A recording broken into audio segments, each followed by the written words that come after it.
According to Shane McQuiggan on a recent Secondsout interview, Triple D Daniel Dynamite Dubois is set to return to slug it out against Australia's own Lucas Big Daddy Browne.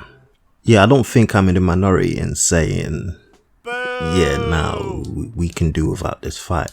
Of course, it's going to be a slugfest with no Lucas Browne. All he has now is he can box a little bit, but all he has really is his power. That's what he's going to be relying on. In his last fight, which he won, which was a little upset over in Australia, he knocked out Junior Farr, who previously went the distance with Joseph Parker. He knocked him out in the first round, I think that was. And yeah, that was a little upset, and yeah, he knows obviously that gas tank is on empty for the most part, so he wasn't there to hang around. He set about him from minute one, from second one. He set about Junior Farr and got him out of there. He caught him with one of those disorientating temple shots, those equilibrium scramblers, and yeah, your boy Farr was out of it, and Lucas got him out of there.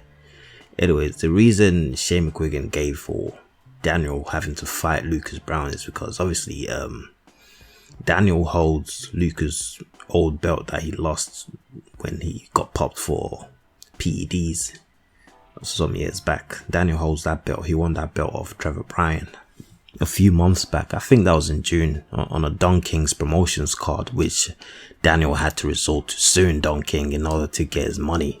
Don King wasn't paying up for nothing. You know what? He said, "What? My guy lost, and I still have to pay this guy?" Nah. It wasn't. Don King wasn't having no parts of that paying ish, and yeah, he had to get forced to give Daniel his money eventually. Anyways, that's what I was saying. The reason Shane McQuiggan gave for Daniel and Lucas Browne having to box, Daniel being the world champion, he has to select from the top 10 or top 15 ranked fighters of the WBA, which is a nasty list in itself, but that's besides the point. He had to select from that list, and according to Shane McQuiggan, the most well-known name was Lucas Browne, so they selected Lucas Browne based on that, and also the good win against Junior Farr. Which they're not really good excuses in my opinion, because if you go through that list, we've got some decent names. It's a nasty list, but there's some decent names that I'm sure they could work something out. We've got Martin Bakole there. You could give Martin Bakole a little squabble. Why not? I don't think Martin's got anything lined up. Billy Nelson's always on Twitter asking to fight any and everybody, so I'm sure they'll definitely take Daniel Dubois if they're offered, especially with the WBA regular belt on the line. Yeah, I'm not buying that. Well, we can argue that Lucas Browne is more well known than Martin in the UK. I guess that's a fair argument, is it? But does it really make much sense, being that Martin Bakole actually boxes in the UK? Lucas Browne's had several fights over here, but Martin actually he fights out of the UK, so yeah, I'm not buying that one. I'm not buying that one. We've also got Jared Miller. I believe Miller's got a fight.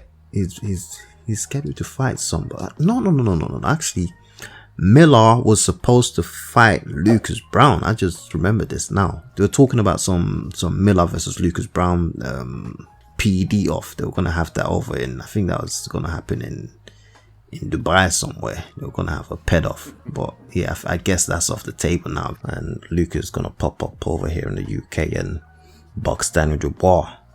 But I reckon Miller would have been a better pick than Lucas Browne, because for one, Miller is unbeaten, and yeah, I'm sure, would Miller actually take surely Miller would take the opportunity, but maybe Miller is a bit more expensive than Lucas Browne. I really don't see the logic in boxing Lucas Browne. Lucas Browne was on his way out when he got knocked out by the Australian rugby player. I think his name was Paul Gallen, was it? When he got knocked out by Paul Gallen, we thought that was it for Lucas, but nah, he's not having it. He just wants to keep going, and that's his choice at the end of the day. But yeah, we'd rather see Daniel box somebody else. It seems after that Joe Joyce loss, Daniel's taken several steps back and is boxing absolute garbage. That Trevor Bryan fight was just a gimme. We all knew Bryan wasn't any good, and yeah, he just went over there to pick up the belt, and I guess it's just gonna hang around until he gets a proper crack at the WBA. the full title. Or I think even the Dylan White fight they were talking about earlier, I don't think that made much sense. I don't think they really wanted to take the risk in boxing Dylan, and if he happens to lose, it's back to square one. It's back to the spot where it was after he lost to Joe Joyce, and he has to rebuild again. And also he's gonna lose his WBA regular title, which is his ticket to the big time. That's his ticket to the world title crack. So yeah, they don't want to take any crazy risk until they get their shot. That's what I see it as. They'll probably, the only fight they probably would take is probably like an AJ fight or something. I don't see them taking any risk. When they were speaking about the Dylan White fight, I was actually surprised they were actually going to go down that route. So I'm not shocked that fight didn't come off. So yeah, this Lucas Browne thing, that seems on brand for the way they've been progressing Daniel. I think we all know how it's going to end. Yeah, knockout. So yeah, spoiler alert, knockout. Anyways, you guys, as usual, let me know what you think of this fight in the comment section below.